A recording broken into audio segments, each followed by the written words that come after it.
recording and let people in.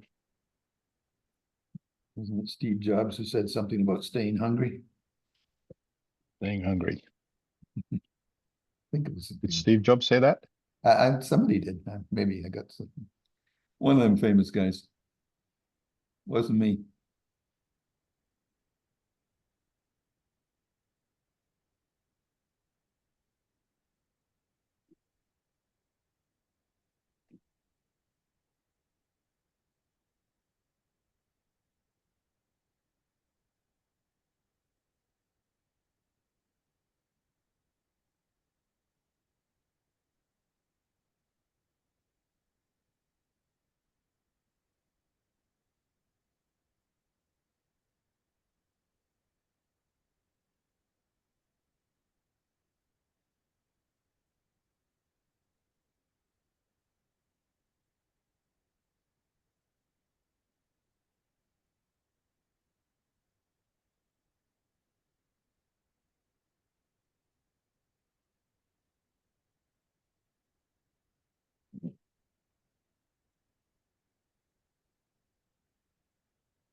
Googling it, it looks like everybody said that, so hard to find out who originally said it.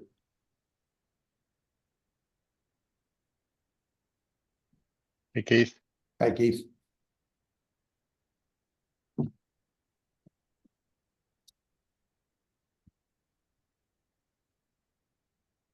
I sent you my one slide, Anto. Yeah, I got it. I got it. Great. We're jealous, Keith. You've got your own fan club there. Good evening, guys. All Hey, Roger. right. Nearly as many as you have, Ken. Yeah.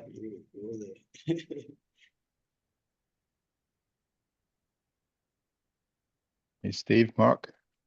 Good afternoon, gentlemen. Good morning. Good morning. And thank you. Morning. For Ken Sinclair, it's good morning. This is when Ken gets his day started. That's right. It's high noon on the West Coast.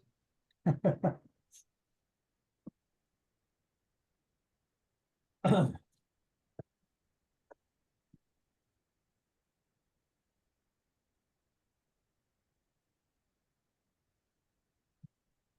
everybody's having a good day so far. So far. So far, so good. From the weekend. I don't know if you guys are watching some of the Olympics, but yesterday afternoon or last night I watched the US men's basketball team play a East European team. Serbia. Thank you. And I'm telling you, it's just like they took them to school, and it was just that's what we expected.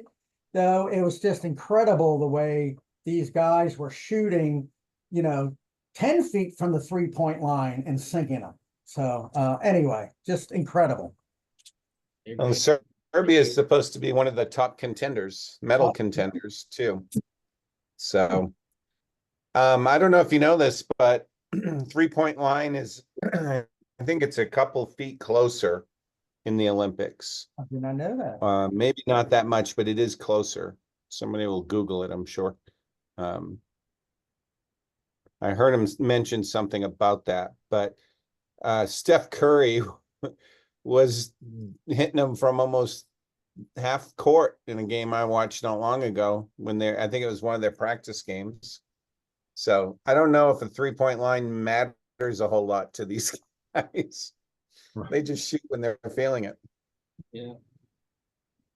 You talk about coming from downtown. I mean, that is downtown, Okay, should we get started? Get going.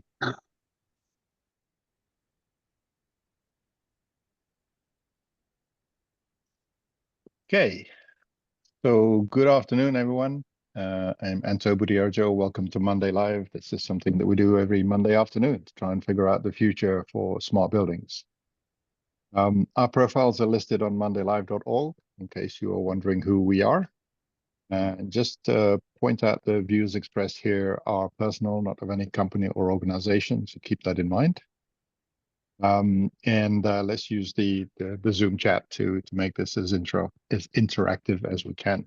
Be great. And if you need anything from this deck, it is available on mondaylive.org as well, right there on the homepage. So this is the last week of July, last Monday in July, and we have been talking about integrating building silos all month. So this is going to be the conclusion of that conversation. Looking forward to that. And our agenda specifically today is we'll have a normal chit chat about news and trends, and then we'll talk about integrating building silos. And we're going to do it a little bit different today. What we're going to do is sort of explore what we think the future is, and we're going to give each of us here sort of an opportunity of sort of verbalizing our thoughts of what's happened in recent months, and also our expectations for when we come back from summer break. So looking forward to that conversation. And just a programming note, we are going to be dark all of August. So this is going to be the last show until we come back after Labor Day on September the 9th. So hope everybody makes the time to enjoy this break. Ken, what's going on? Well, lots as always. There's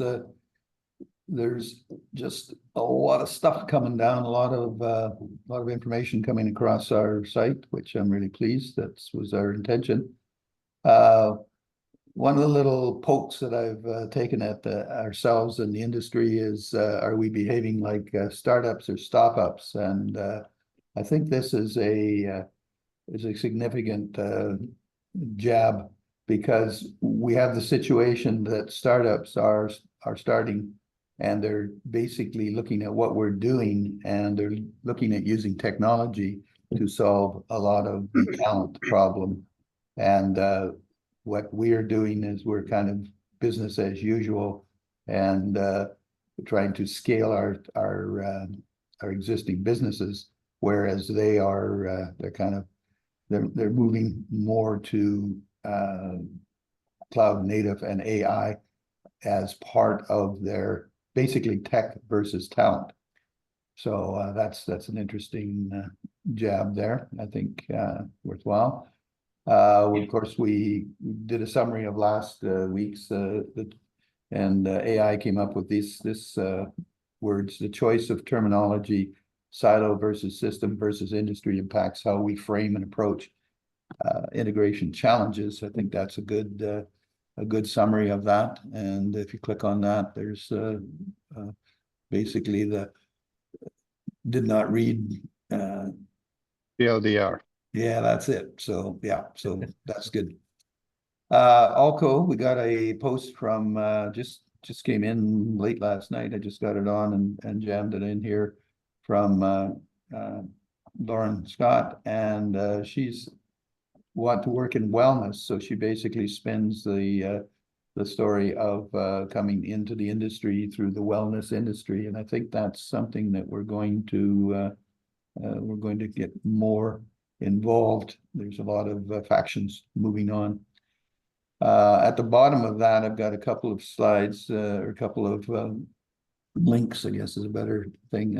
Steve Dodds is basically, as always, has got some good stuff. And what I'm doing is, as part of Automated Buildings, we troll the social media, so I kind of keep watching and what is being read, and so that was well received. And then the one next to it, BACnet is the best way to lose track of your data. That is getting a lot of reads as well. So that's another thing to keep your head up on. There's a lot of information. There's a lot of discussion going on in social media.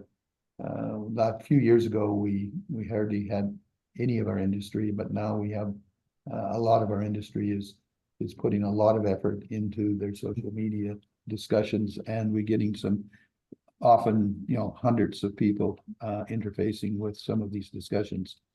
The other thing we've achieved is we've got one of our first posts of insights from Monday Live. This is something Thomas has been doing, and so he's put it out on his FM blog, and it's basically goes out to a lot of universities and stuff. So we're starting to get our message outside of Monday Live, which I think is a good thing. Another thing, we've worked out a collaborative media partnership with the Controls Group of North America, and I think that's a trend for us in the future, is to try and pull together a lot of our industry, a lot of the clans.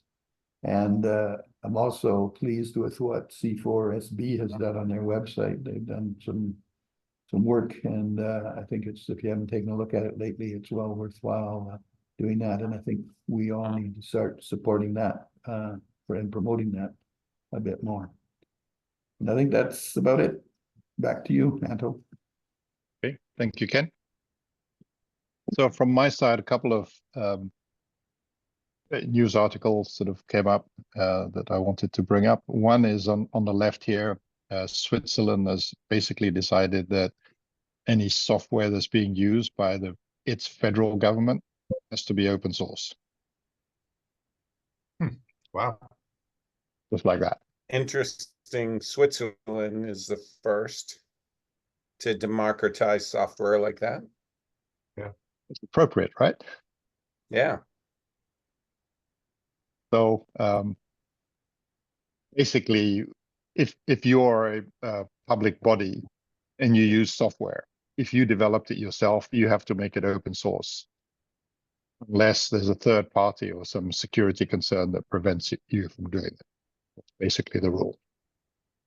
Be a big challenge, wouldn't it, Anto, for the big guys to actually release all their source code to their supervisors, and I guess how far does that take it down? Your controllers Yeah. as well as supervisors? I was thinking, what about word processor, like Microsoft Word or Excel spreadsheet or Yeah. Right. Yeah, they all use OpenLibra. Probably not saying that right. It's the open source version of Word and Excel. Mm. And on the right, the second story is about PWAs, Progressive Web Apps. And I've brought this up a few times before on Monday Live. And it's not something new, but it's really sort of progressing really well. And the reason why it's important is that we had a conversation a couple of weeks back about Linux, and a lot of that conversation was really about the alternative to Linux is basically Windows and Mac. And the way we think of Windows and Mac is really by the apps that you run on them. That's kind of a Mac app is a Mac app. And what a progressive web app enables you to do is to turn a web page. In this case, this is an example of a YouTube web page. You can do this to, and many web pages you can do that. You can do this with, and you basically turn the web page into an app, so that it runs just cleanly in an app. So there's no browser involved or anything. There is browser involved underneath it, but you don't see any of that.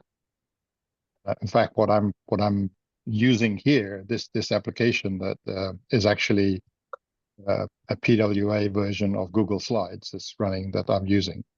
So it's a wonderful way of getting all of the richness of a traditional app, have it be basically HTML and web delivered, and be able to be delivered without having to install the app. You just install that sort of the client part of the HTML.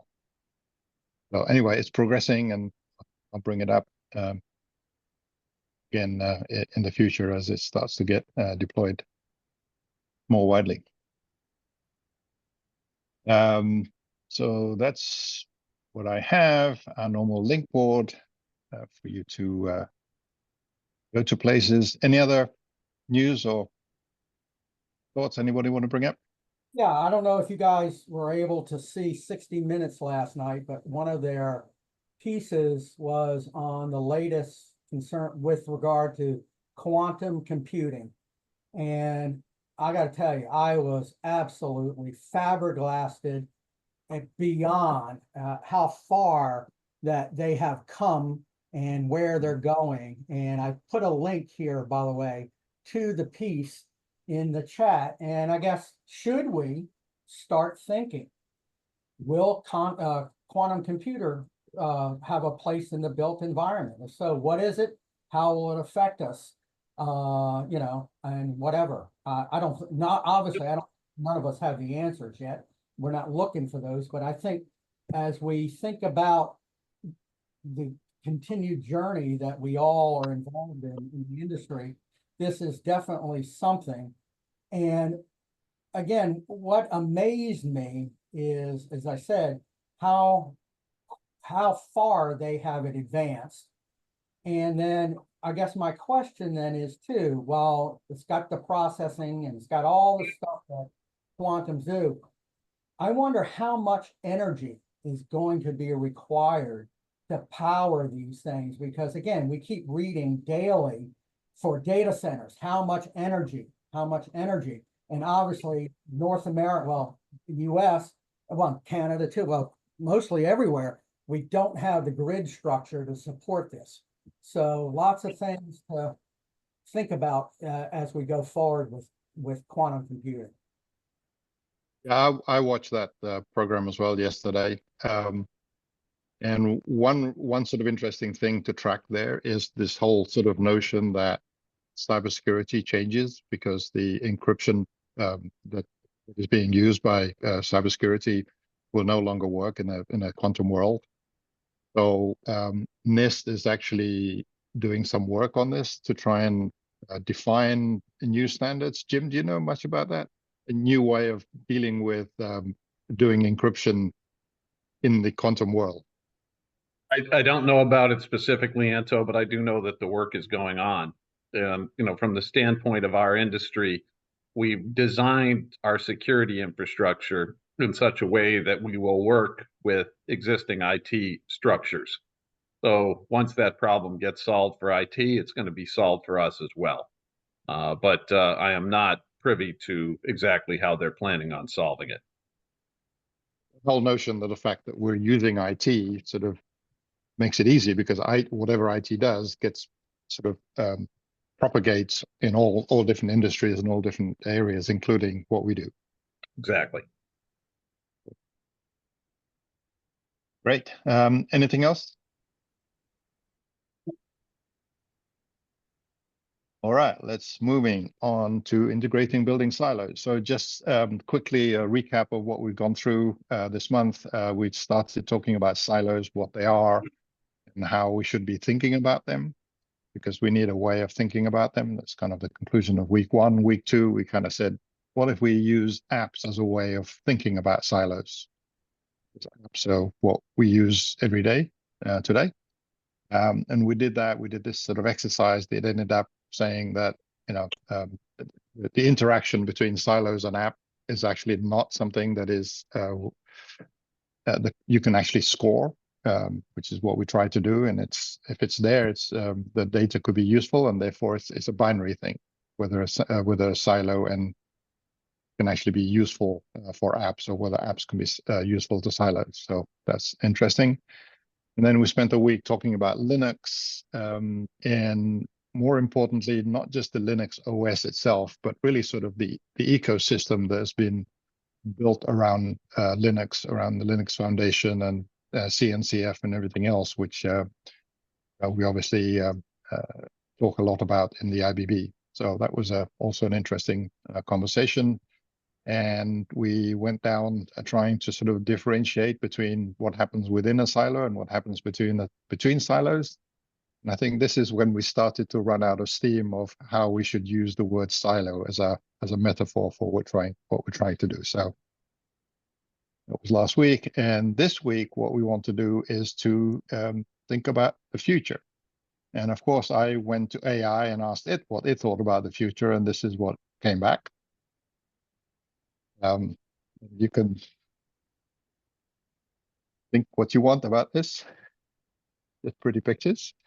So I'm going to hand over to each of us in turn to give us our thoughts on really what's been happening in the last few months, and what we're anticipating in the sort of the next cycle of things once we come back after summer break in September. What should we be talking about and focused on? So that's kind of the thought. And Keith, you did send me a slide, and I have it right here, right after this. So would you mind starting? Sure. So you have 3 to 4 minutes. Yeah. Go. All right. I think it's missing. You can go ahead. Oh yeah. Okay. So I'm just gonna show it all at once and just talk to all. But yeah. So thank you very much for allowing me to do this recap. I kind of altered the title. You know, build it and they might come. I'm kind of starting to learn that in our industry, it's still extremely difficult to get people to change. They're just risk averse. AI is scary still to a lot of customers. And so we've kind of figured out over the last year or two that we can lose the battle, but still win this war. I mean, frankly, some market segments like retail portfolio customers, like they still just don't seem to get it. Relatively speaking, I believe that energy is still such a small percentage cost overall, single digit certainly, and that they're just not going to change from their, same old kind of reactive monitoring, answering phone kind of habits. That's the losing the battle aspect. I mean, I wish I learned that a couple years ago, but lesson learned. That being said, I mean, it's interesting that, while some people are touting like residential and small commercial building customers as the next major wave of opportunity, it seems like there's some shifting going on with the big industry players. I mean, one of the major big 5 controls company is getting out of that sector actually and selling off that business for several $billion. So, I mean, that's pretty interesting. That's going to cause a quake, while everybody else is rushing in to fill that void and that, order of magnitude greater opportunity. I think it's interesting that at least one of the major players has said they're out of that. So, I mean, that kind of seems to me to kind of signal that there's some change coming on and they're adopting and they're gonna change themselves or reinvent themselves. So yeah, lots of interesting stuff coming out from that industry, from the building controls industry, which we're a part of. So this difficulty with the retailers has kind of forced us as a company to kind of reevaluate and focus on customers that this seems to resonate with, that AI autonomous buildings seem to resonate with. And that's primarily in the university, mid to large commercial buildings, hospitals, prop tech, data center, district and municipal, and of course, now to Tracy, quick serve fast food restaurants. It's like every segment but large portfolio retailers. So, we'll see. Maybe in the future as energy costs go up and retail markets are constrained, maybe that might become a bigger item, for them to look at. And that's the winning the war part. We're changing our strategy. We're focusing on a broader segment of customers. In the future, I mean, I anticipate in the fall that the next wave of technologies to make buildings smarter will, of course, include autonomous AI and machine learning. I just think that's where it's going to be. But I also think it's going to be the right AI and machine learning technology. Personal opinion, I don't think that it's going to be GPU-based high trained compute models or LLMs for buildings. Like, this is not about ChatGPT for buildings. I think it's going to be more so like lightweight, liquid neural nets or liquid learning running on low cost, low compute edge devices like Raspberry Pis running Linux, hint IBM. But I really think that that's where the future is going to be. I don't think that this quantum computing is going to be necessary to move the needle significantly on energy savings for buildings. And I think that's where it's gonna go in the future. And I just predict that there's lots of disruption is going to be the word for the future. I mean, whole markets are going to be disruptive, and it's gonna be kind of like the dinosaurs, you know, you either change and adapt or you go extinct. So, yeah, that's my say on what I think is coming. Cool. And can I assume that this is a typo that you Oh, meant yeah, it is. I'm sorry. 2024, right? Yeah, it's Yeah. 2024. Yeah, Great. sorry. So any reactions to that from anyone before we move on? Seems to be about right. So who wants to go next? I'll go if you want. Good. All right, so in thinking about today's topic, I made a little list. So I'll kind of go over my list or whatever. And these aren't in any order, okay? So the edge or at the device level remains extremely important despite all the talk about cloud. And I think Keith, that you had a bullet point similar to that. And not saying cloud is not important, but I see hybrid for sure is what we are all going to end up delivering, especially as you look at the devices, the data contained within the devices themselves are more valuable than the actual device themselves. So, and I think that's where this is coming, and also where you're seeing the next gen of devices come out with various new processing, AI at the device level. It's definitely supporting Linux and its growth at the device level. So that's kind of one. With respect to silo, not silo, I'm saying silo. Why would you choose and try to change a person's mindset over silo? If you say silo, they don't have to think about what that term means.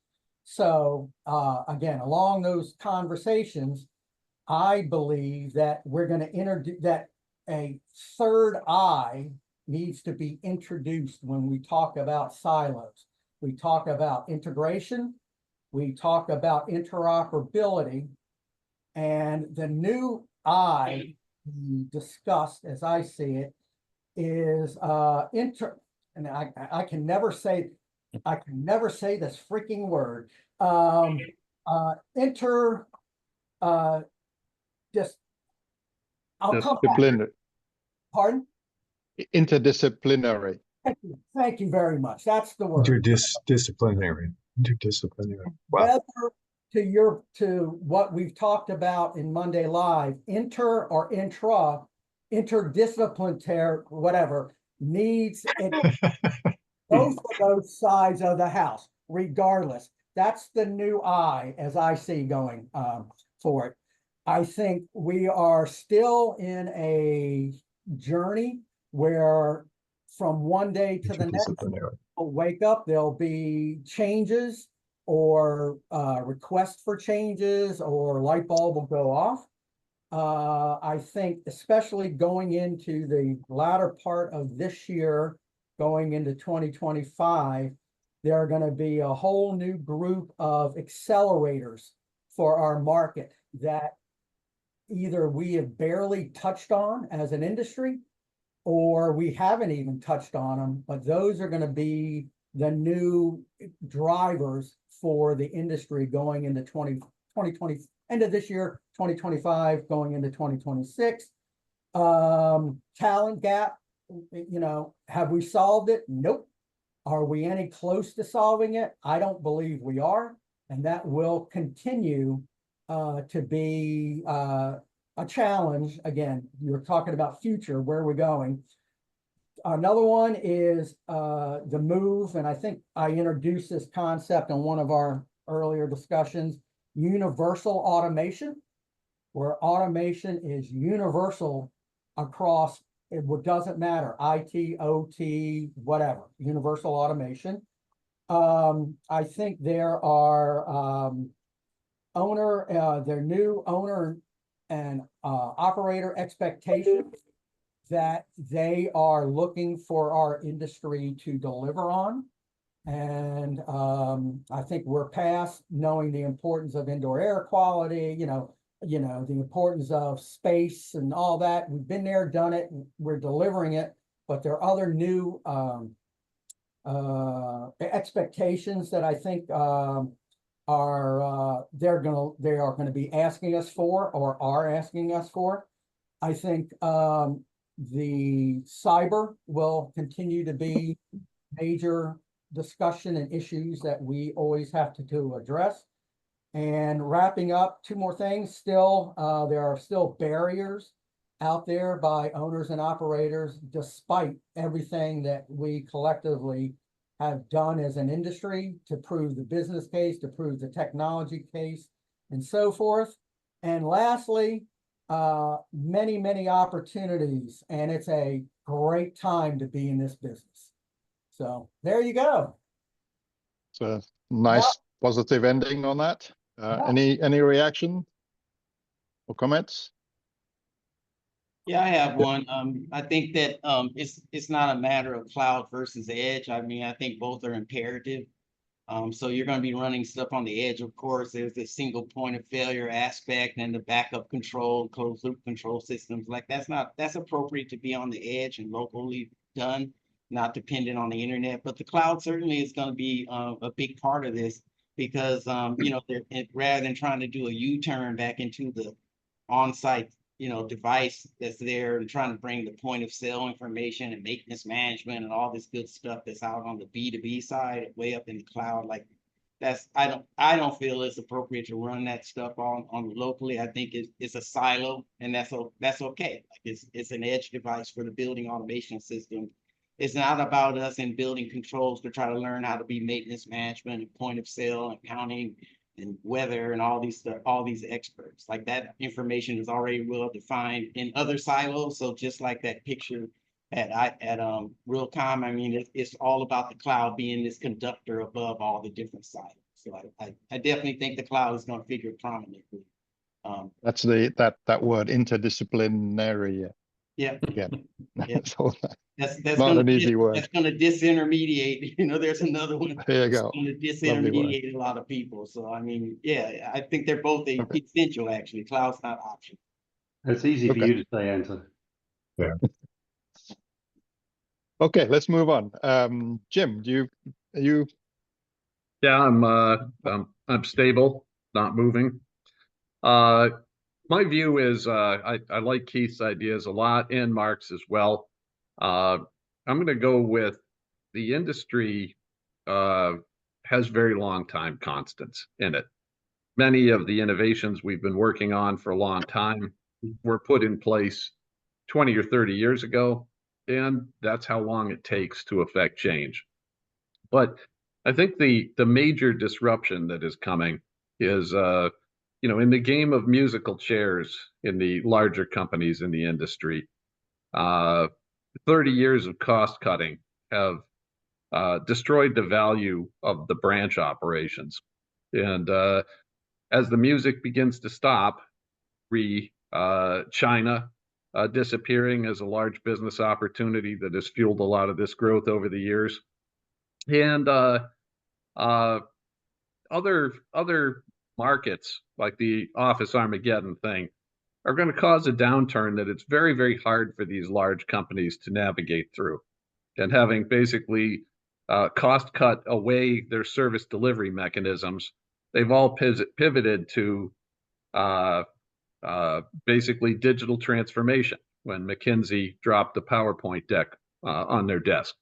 So they all tried that, but without their service arms, they're going to have a very difficult time monetizing any revenue from the digital transformation. And I'm really excited about that because I think it's going to create huge opportunity in the market. But it's really huge opportunity in terms of automation, kinds of things Keith's working on and others, for basically, and as Mark pointed out, labor replacement.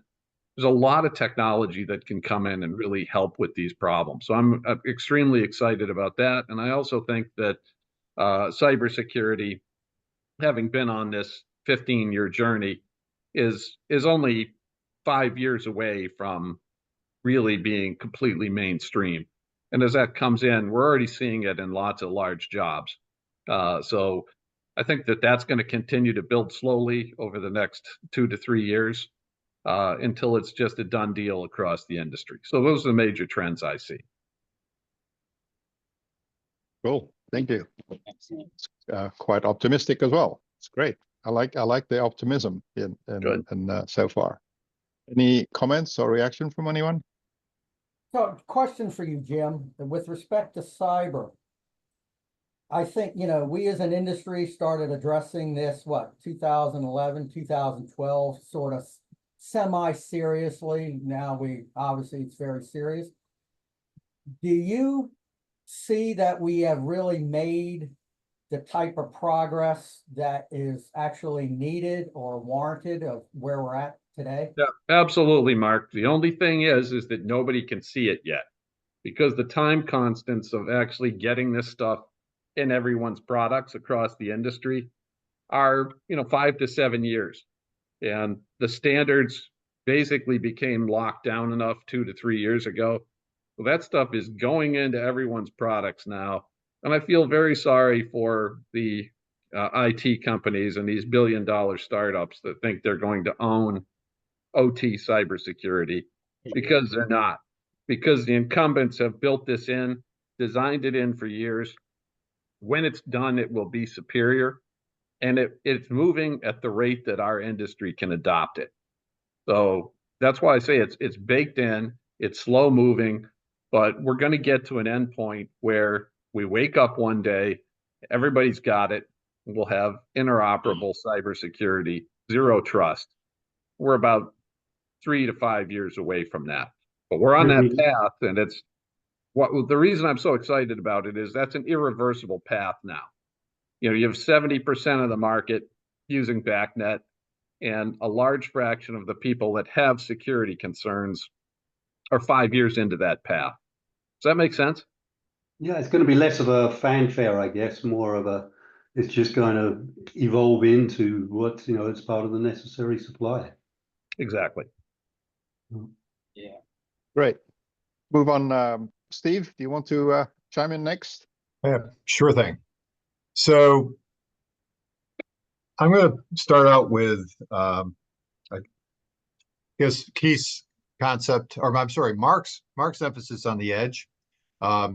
Intelligence at the edge, I think, is definitely coming more and more to the fro, simply because it's becoming economically possible to drive intelligence all the way down to smart devices, meaning sensors, actuators, etc.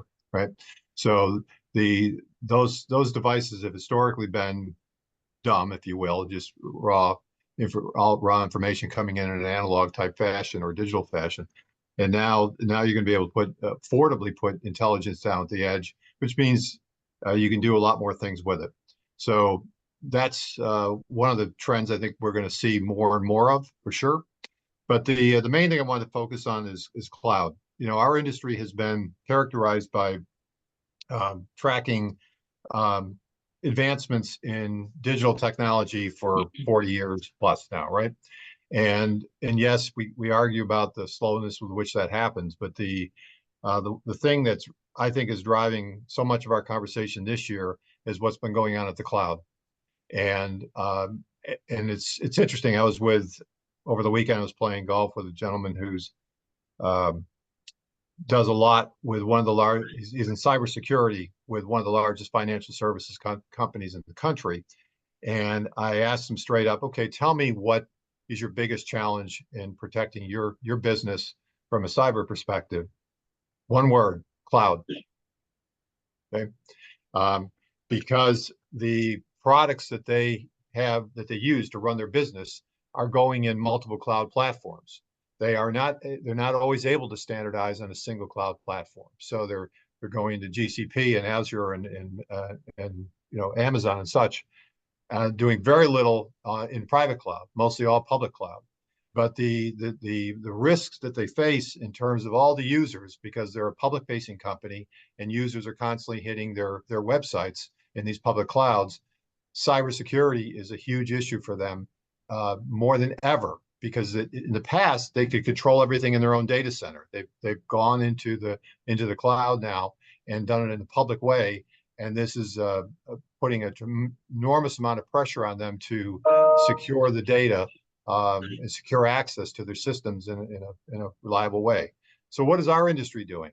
The same thing, meaning we're moving to the cloud, and we're moving to the cloud in unpredictable ways.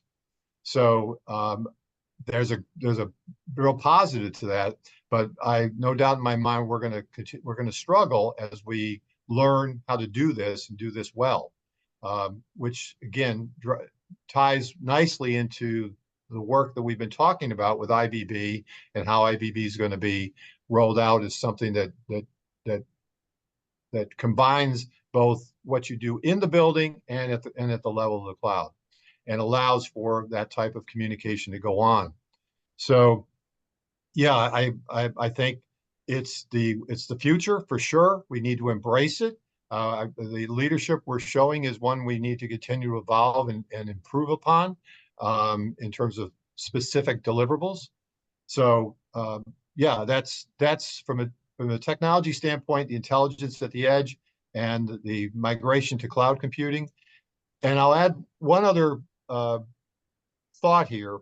Instead of 3 I's, which with the third one being unpronounceable, I'm suggesting we go to one I, which is interoperable.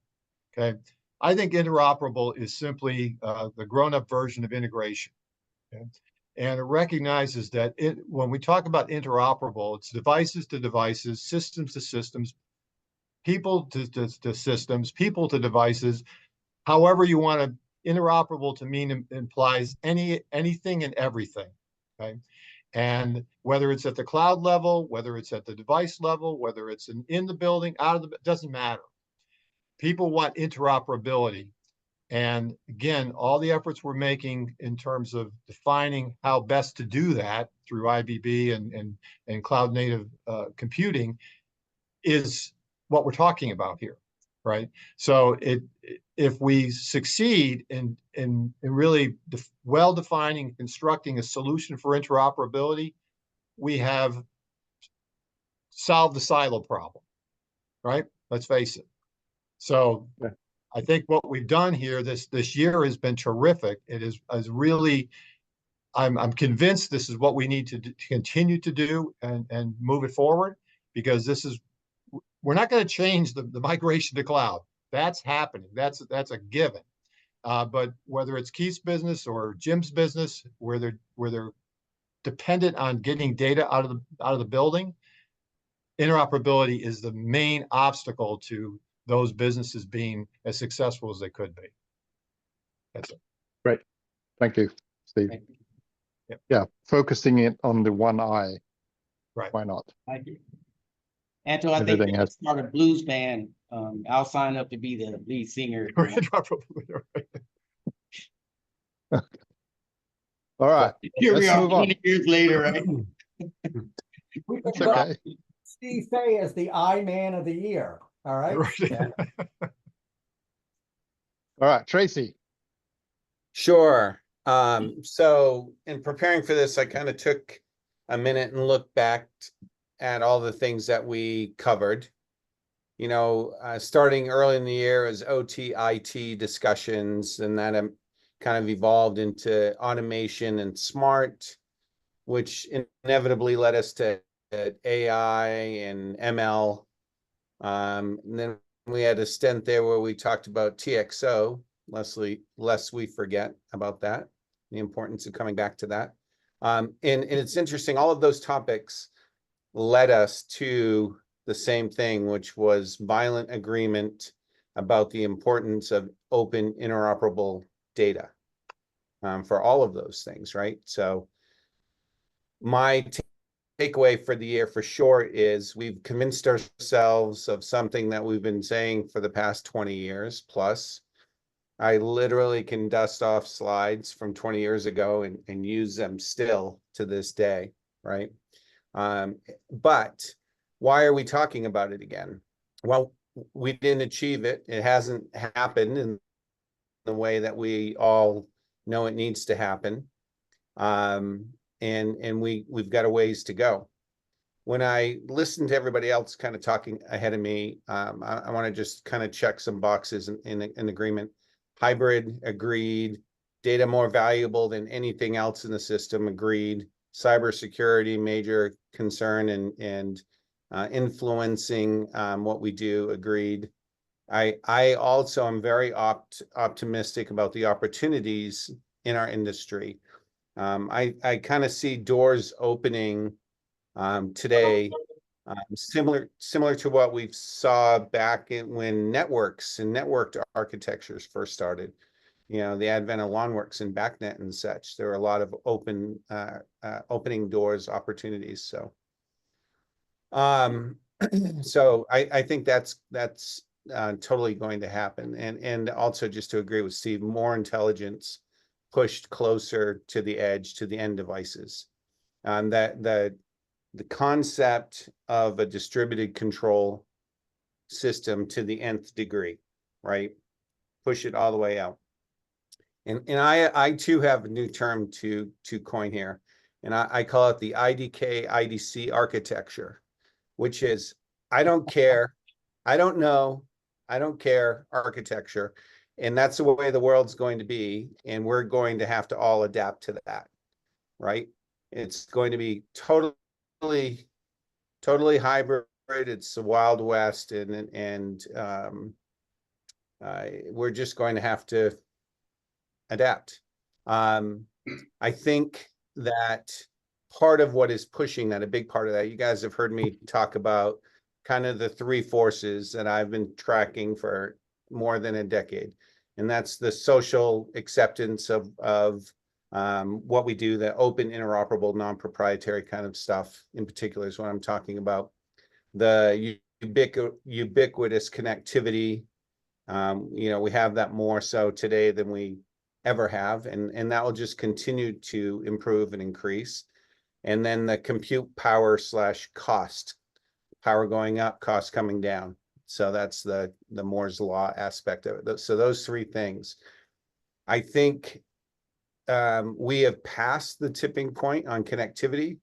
We have passed the tipping point on compute power / cost, where they are becoming less of an influencer than possibly the social aspect of all of this.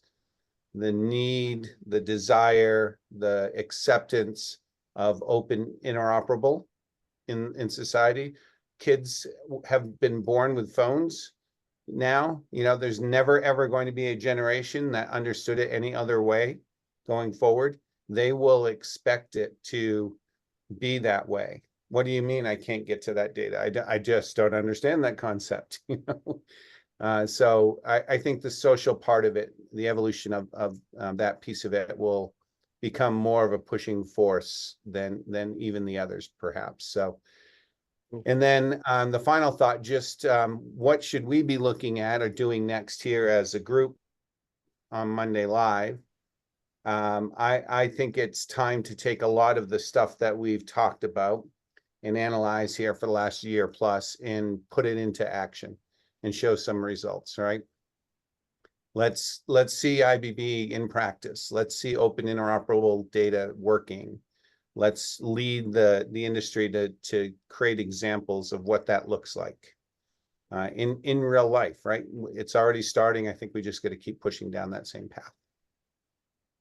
I love the I'll end it there. IDK IDC Architecture. not IDL then. No, another I. IDK IDC net or architecture, I should say. Okay, we need to move on because we're going to run out of time. Rick, do you want to jump in? Sure, I'm going to go up the stack a little bit, and also I'm going to look back at the past a little bit to give a glance at what I think is going to happen in the future. I'm going to focus mostly on how applications are developed and how applications affect different industries. And I really think that right now we're at a point where we really have to dig in and understand that it's going to be, applications that are going to be delivering value, applications that can be done differently now than what they were even done a couple of years ago. And I was reflecting back when I started getting involved in it, in technology, you know, late 70s, early 80s, the way technology happened was there was a mainframe and you took punch cards to the mainframe. Remember those days? And then there was terminals. And then there was local area networks. In each of these technology developments, we'll get to quantum computing in a minute. In each of these different developments, the way that applications could be done differently was significant. And so application developers had the opportunity to move from mainframes to local area networks. And then mobile came in. Oh, I forgot this thing called the internet and browsers. Those different developments of technology were very significant and allowed for applications to be done differently, therefore value to be delivered differently. Tons of other technologies involved also. Somebody talked about networks and obviously the network topologies and protocols. But where we are today, with the way that Linux has helped to describe what a bunch of people have talked about with hybrid or cloud or premise or edge, what Linux has been around since the 60s, by the way, through this whole time. What Linux has enabled in terms of innovation of the tools and the architectures, and where we are today with those tools and architectures that are coming from IT, is probably more significant than all the other developments that I just described. So the way that applications can be done today, and they are defined by Linux with Kubernetes, containers, and the likes of that, and the stuff that we're demonstrating in the IBB. But the way that applications can be done today is significantly different. And so all the workforce and all the kids coming out of college, the gamers that are 19 and 20 years old that I talk to, they understand new architectures and they understand how the applications take advantage of those new architectures. They don't understand punch cards and mainframes. They don't understand the importance of packets on wires. They're looking at things from a completely different standpoint and how applications deliver value or something of interest.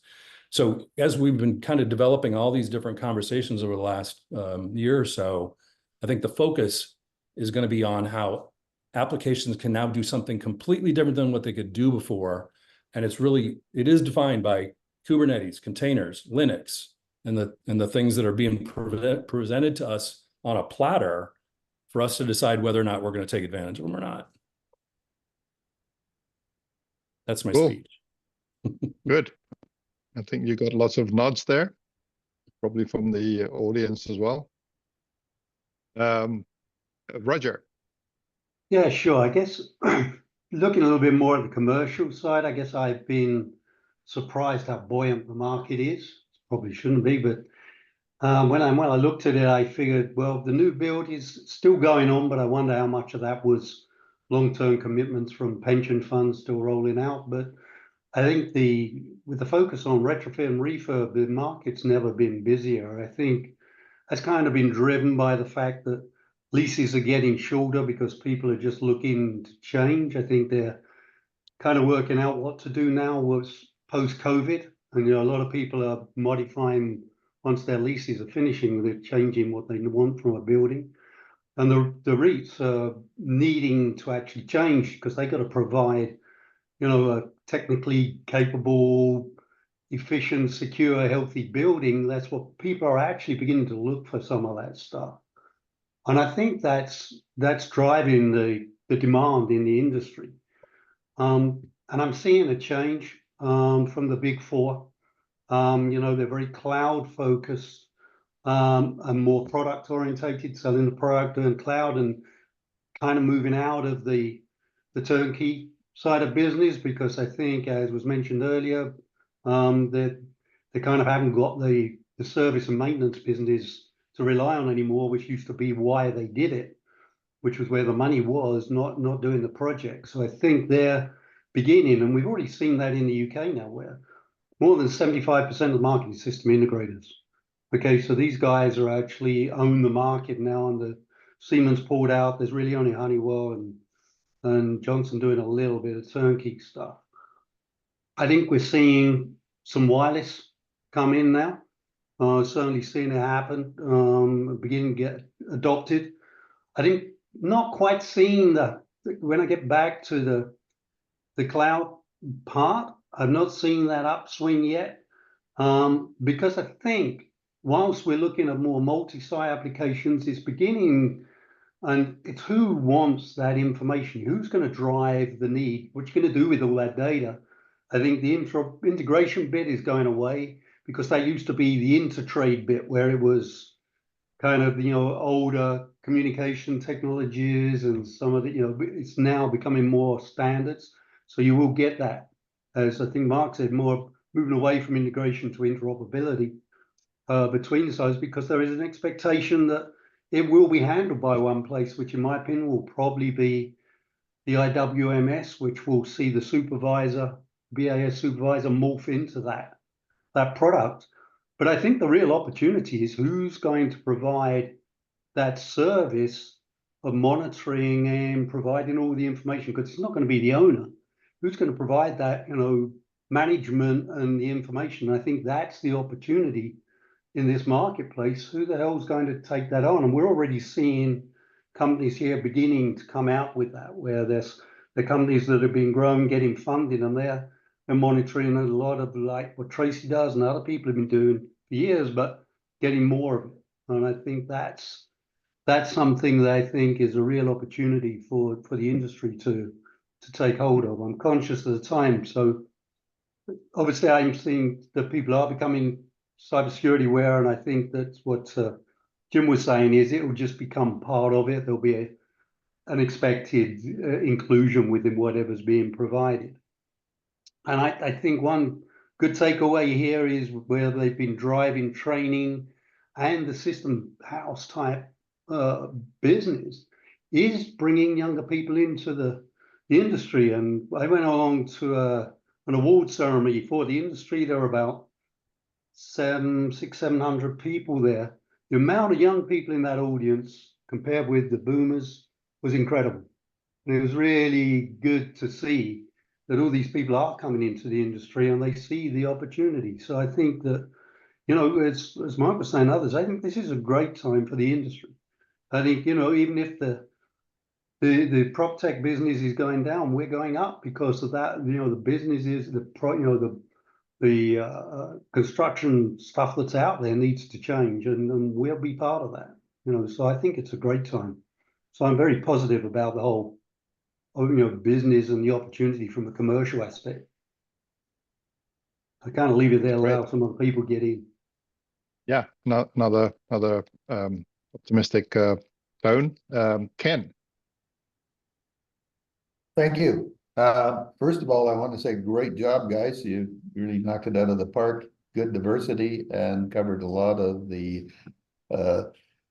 all of the major issues and your vision for the future. I jotted down a few ideas here, and we must keep gathering the clan and better present our powerful, united identity. We are the connection industry. We are where cloud native and AI meet reality. Our scattered fiefdoms of the past need to be united for the common good. And I think Monday Live and C4SB have done a lot to make that happen.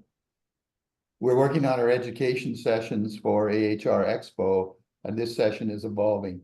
How to scale your business with tech, not talent.